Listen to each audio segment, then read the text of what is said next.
The gift bag looked elegant: white paper, gold tissue, satin ribbon. The kind of bridal shower gift that makes a room smile before it's even opened. My future mother-in-law, Vivian Whitfield, handed it to me at my own bridal shower in front of 42 women who had known her for years and had only just learned my name, and when I reached inside, the first thing I pulled out was a 12-month gym membership to her private country club fitness center, followed by a cookbook titled Feeding Him Right, a modern guide to cooking for your man, and then a handwritten note on cream cardstock in her perfect cursive that read, "You'll need these more than a ring." The room erupted in laughter, and in that moment I understood exactly what she was doing. The gym membership was meant to fix my body. The cookbook was meant to fix my worth, and the note was her way of telling me that loving her son would never be enough, unless I turned myself into the kind of woman she approved of. I didn't cry, I didn't argue, and I didn't even speak. I simply folded the note, placed everything back in the bag, and set it in front of me like evidence. Because the truth was, this moment hadn't started with a gift bag. It had started 14 months earlier. The first time Vivian Whitfield looked at me and silently decided I wasn't enough for her son. I was 31, a nurse practitioner from a small North Carolina town, raised by a mother who worked until her feet hurt and then worked some more after my father walked out when I was 9 with a duffel bag and a promise to be back by dinner. A promise he never kept. I grew up learning that no one was coming to save me and that you could cry after the work was done.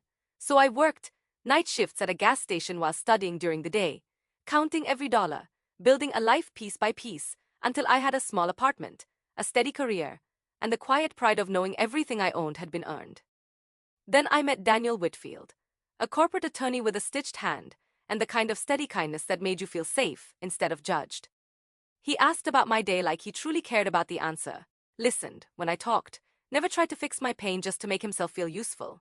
And when I told him my father had left, he didn't give me a speech. He simply looked at me and said, "That must have been hard," and somehow that simple sentence mattered more than anything dramatic ever could. I fell in love with him because with Daniel, I never felt like I had to audition for kindness. But loving Daniel meant meeting the family that believed they had the right to decide who deserved him, and that family began and ended with Vivian Whitfield. The first time I walked into the Whitfield house, a sprawling colonial on a hill with white columns, polished floors, and enough money in the walls to make you check your shoes before stepping inside, Vivian opened the door in pearls and a tailored blouse, looked me up and down, and said, "So, you're a nurse?" How selfless, with a pause sharp enough to turn a compliment into an insult. Within 20 minutes, she had dissected my entire background, my mother's job, my father's absence, my apartment, my car, and every answer I gave became something she could quietly reduce. When I mentioned my mother was a dental assistant, Vivian smiled over her wine glass and said, "How nice." Gerald's mother was a surgeon. And I understood that in her world, my life would always be measured against someone richer, older, or more impressive. Patricia, Daniel's sister, wore the same pearls and the same expression. And Gerald, Daniel's father, barely looked up from his phone long enough to pretend he was present. Dinner was filet mignon, asparagus, and a silence so heavy it felt deliberate. And when Daniel apologized in the driveway afterward, I told him I could handle his mother, because I truly believed I could. What I didn't understand then was that Vivian didn't have opinions, she had campaigns. 2 weeks later, Patricia showed up at my apartment, unannounced, smiling too brightly while scanning my living room like a home inspector with a grudge, taking photos for the family group chat. And by the next morning the texts had started. "Daniel prefers his shirts folded, not hung. He doesn't like garlic. Mom thinks highlights would soften your face." Every message ended with a smiley face. Like punctuation could disguise control Daniel's side, and told me they meant well. But I was beginning to learn that "she means well" was the Whitfield family's favorite lie. The sentence they used to excuse every insult, every intrusion, every attempt to make me smaller.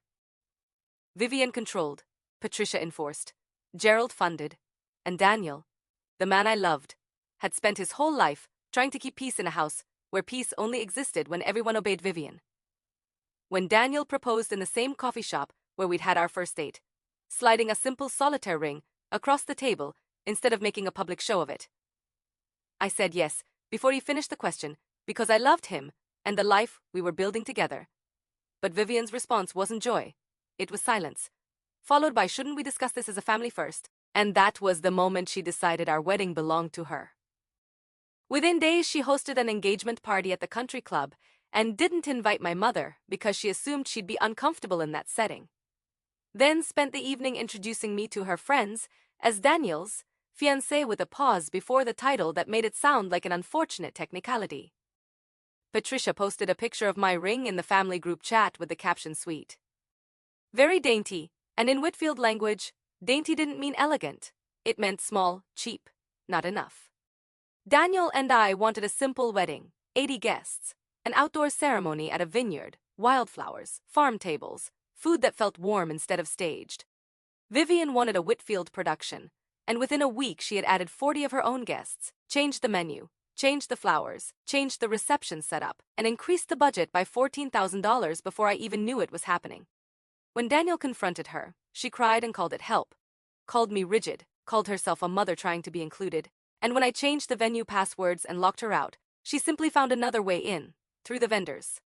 One by one, I started getting calls from florists, caterers, bakers, DJs, all telling me that Mrs. Whitfield already updated that for you, and I realized Vivian wasn't trying to help with my wedding. She was trying to replace me inside it, one flower arrangement, one menu revision, one guest list change at a time. And by the time she handed me that white gift bag with gold tissue paper at my bridal shower, she had already spent more than a year trying to erase me from my own life. She just didn't know that my fiancé was only 5 minutes away. And before that shower was over, the woman who had controlled everyone around her for 36 years was about to lose the one thing she never thought anyone would take from her. At first, I thought locking Vivian out of the venue accounts would slow her down. But I underestimated a woman who had spent 36 years learning how to control people without ever looking like the villain. The calls started quietly, small enough that each one felt like a misunderstanding until they piled up into something impossible to ignore. The florist called to confirm the switch from my wildflower arrangements to white roses and eucalyptus. The photographer emailed about a revised ceremony timeline I had never approved. The caterer asked whether I wanted to keep Vivian's plated filet mignon dinner instead of the farm-to-table menu Daniel and I had chosen together. And by the time the DJ asked if I really wanted to replace our playlist with timeless classics, I was sitting at my kitchen table staring at my phone like it had become a weapon in someone else's hand. Every vendor gave me the same explanation in the same apologetic tone. Mrs. Whitfield called and said she was coordinating on behalf of the couple. She had found a way around every lock I put on the wedding, slipping through the side doors by using Gerald's office phone, so the requests looked official, professional, authoritative, like they were coming from a woman with the right to rewrite my wedding because her last name carried more weight than mine.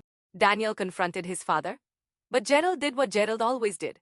He softened the truth until it sounded harmless. Told Daniel his mother was just emotional, just excited, just trying to help, as if changing the flowers, the food, the timeline, the music, and the guest list were all little accidents instead of a coordinated campaign to replace every choice I had made with one of Vivian's own. Daniel came back to my apartment with that same tired apology in his eyes, the same promise that he would fix it. And for the first time, I felt something worse than anger settle into my chest. I felt exhausted. Because I could see the pattern now with brutal clarity. Vivian controlled, Gerald enabled, Daniel apologized, and then the whole cycle began again. But 6 weeks before the wedding, Vivian crossed a line so cruel it changed everything. My college roommate called to ask why the wedding had been postponed. Then my co-worker called, asking why the venue had changed. By the end of the night, I had spoken to 8 of my 12 guests, and every one of them had been told a different lie by Vivian herself, that the wedding was delayed, downsized, moved, or now family only. She hadn't called any of her own guests. Only mine, carefully trimming away the people who belonged to me while keeping every one of her country club friends safely in place.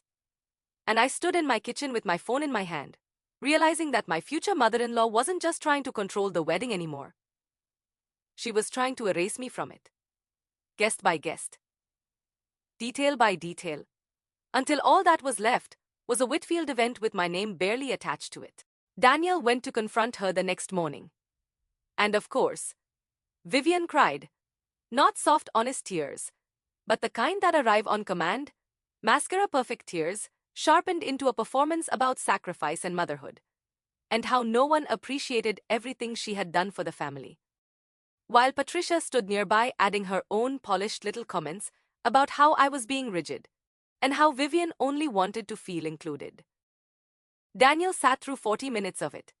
And when he called me from the driveway afterward, his voice was flat in a way that made my stomach sink. He actually said, "Maybe we should just let her have a few things." I remember staring at the wedding timeline pinned to my apartment wall. The real one. The one Daniel and I had built together on a yellow legal pad over coffee.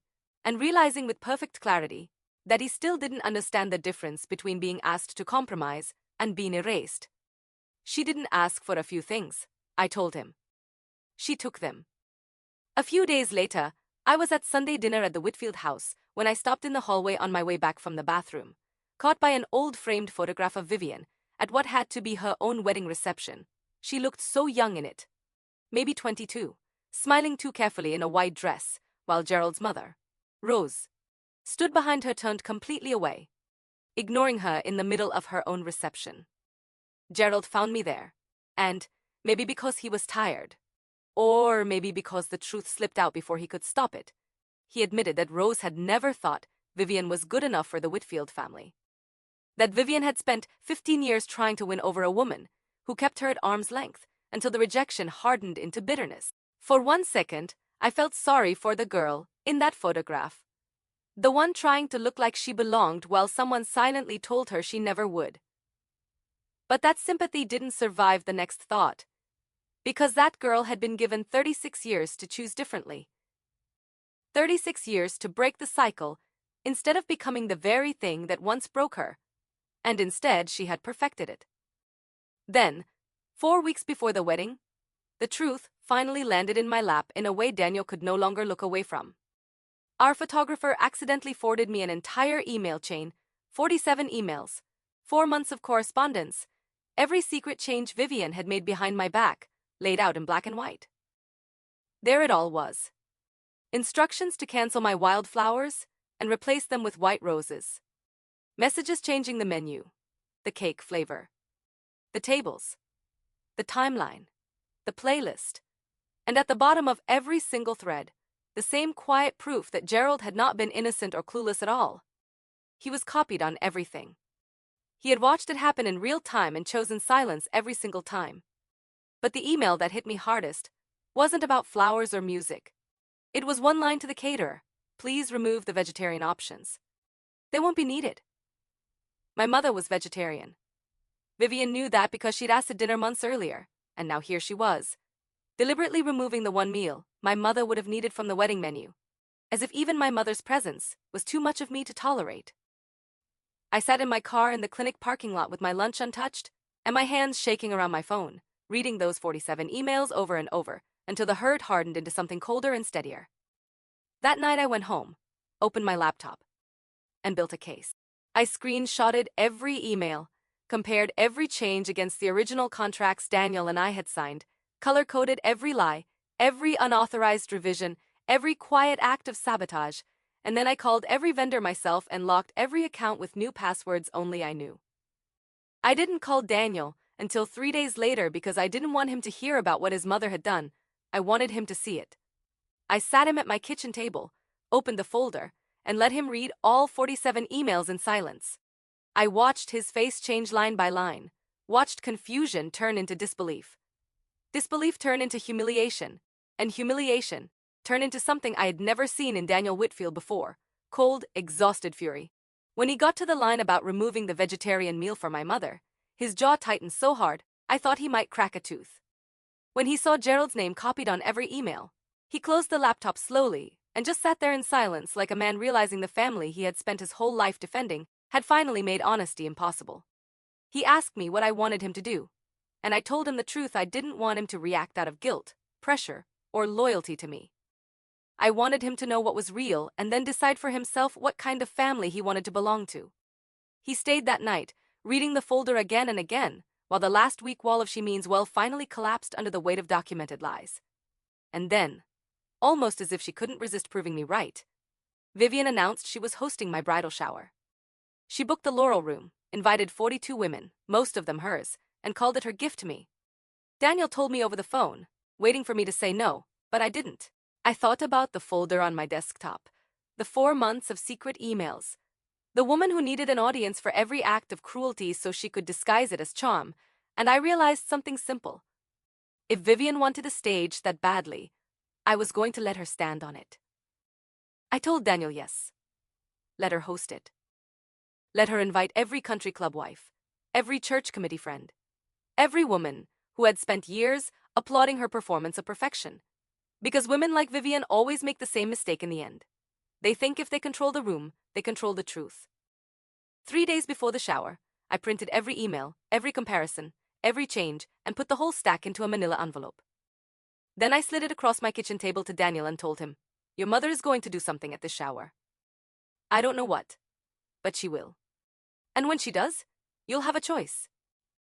He read the folder again, folded it shut, and promised me he'd be nearby at the coffee shop across the street. 5 minutes away, just in case. Neither of us slept much after that. Not because we were afraid, but because for the first time in 14 months, everything was finally clear. Vivian thought she was preparing one last performance, one final humiliation in a room full of women who would laugh. Because she taught them how. What she didn't know was that this time, I wasn't walking into that room alone, and before the bridal shower was over, Daniel Whitfield was going to walk through those doors and force his mother to hear the truth in front of the very audience she had spent her whole life trying to impress. Saturday morning, I put on a simple blue sundress and let Jenna drive me to the Laurel Room, because if Vivian Whitfield wanted a stage, I was going to let her have one.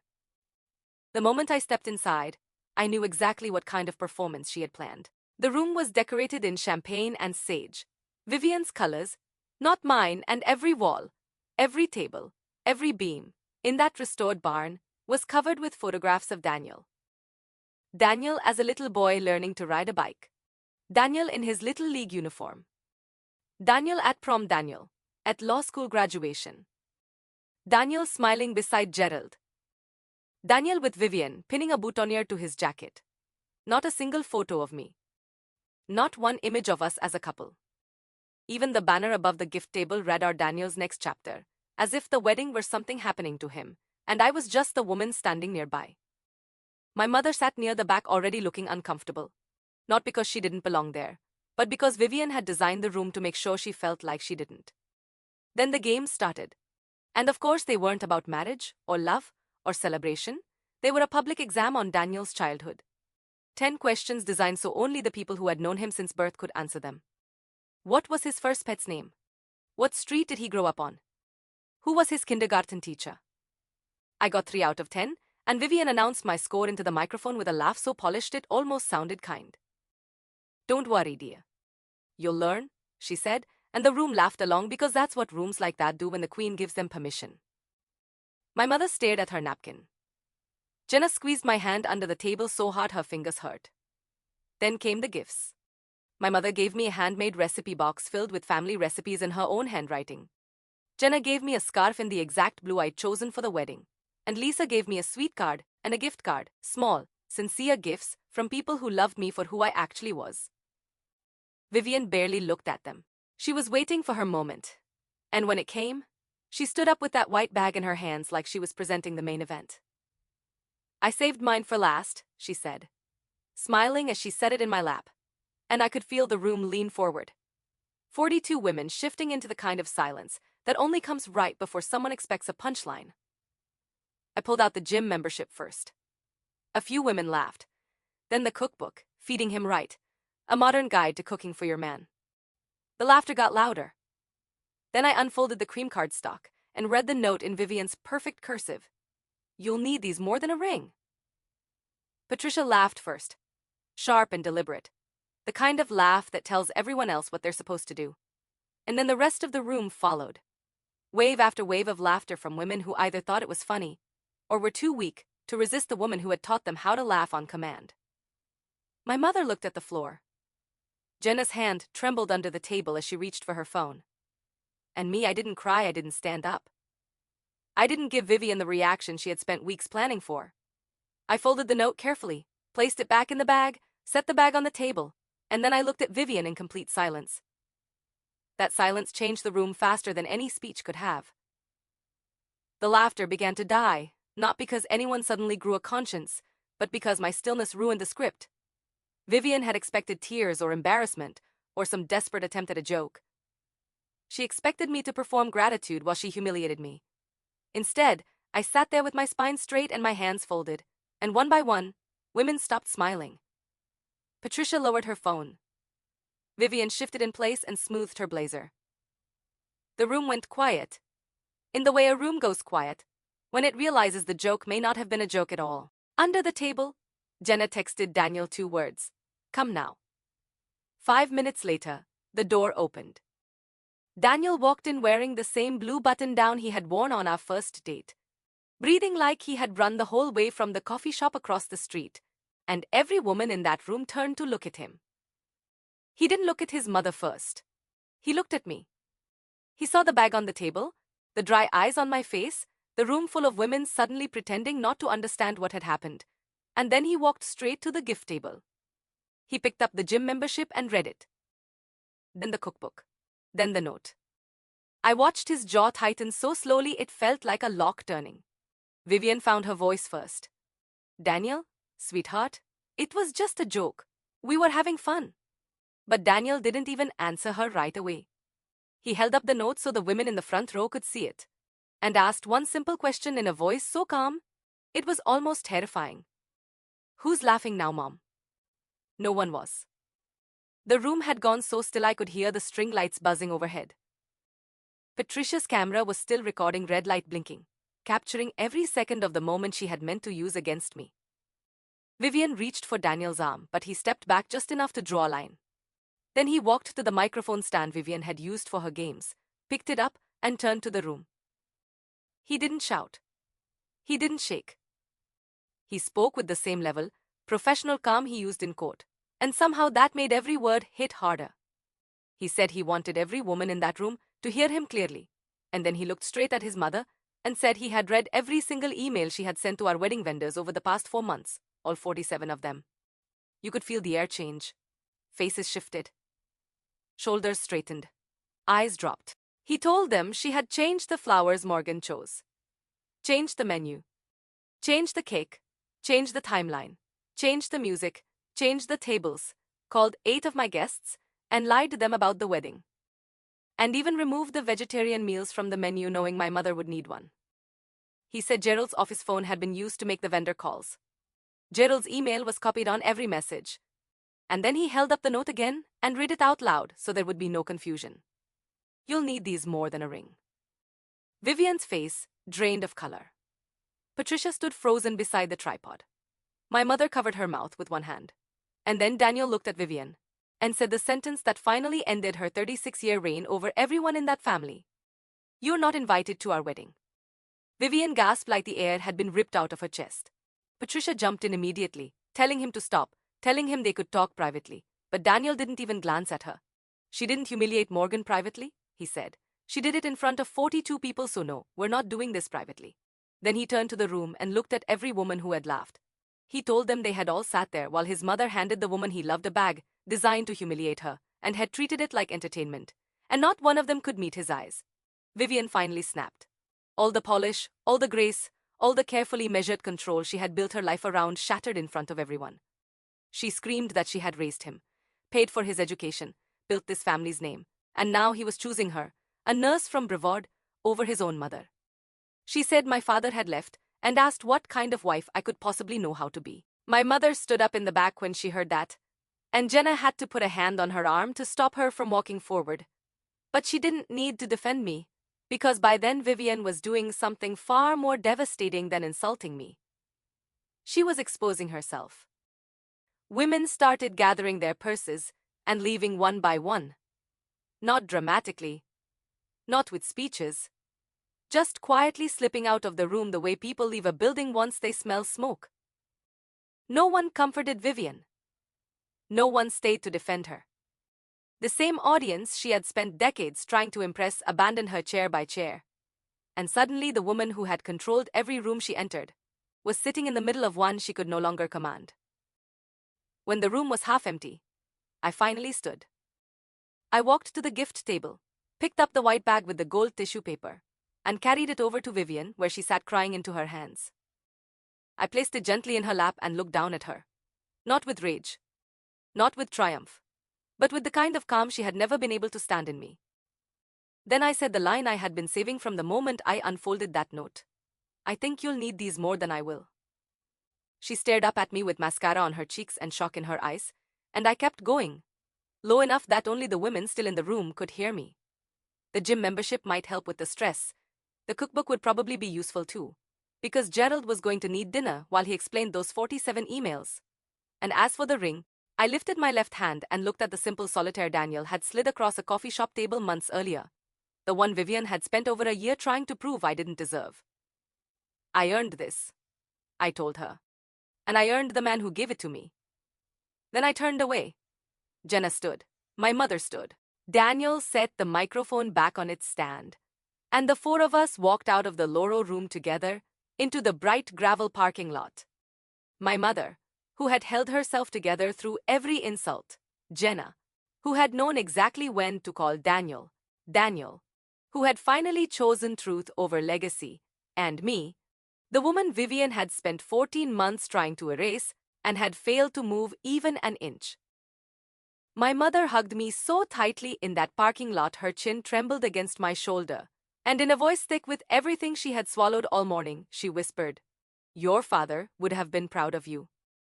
Daniel stood beside his car with the manila envelope under his arm, the evidence he had brought but never needed to open, and apologized, not because he had caused what happened, but because it had taken him so long to fully see it. I told him the truth. You got here. That's what matters. 6 weeks later, we got married exactly the way we had planned from the beginning.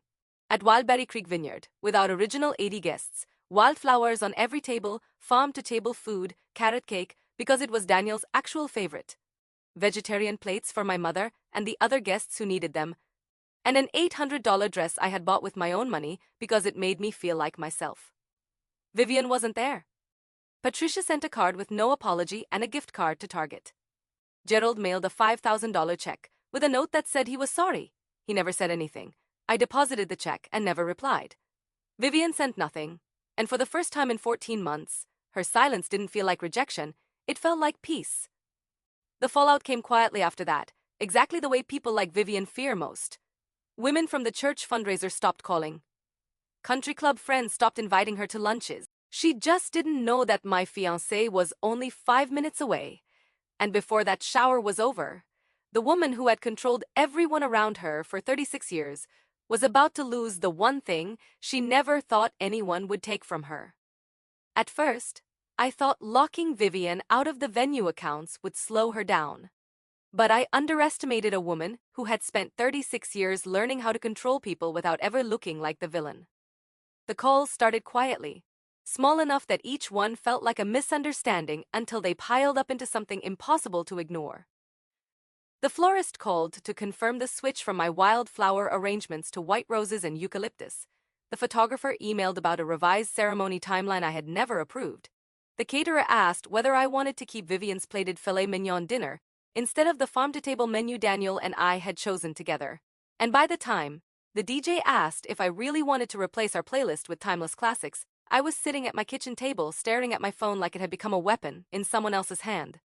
Every vendor gave me the same explanation in the same apologetic tone. Mrs. Whitfield called and said she was coordinating on behalf of the couple. She had found a way around every lock I put on the wedding, slipping through the side doors by using Gerald's office phone, so the requests looked official, professional, authoritative, like they were coming from a woman with the right to rewrite my wedding because her last name carried more weight than mine.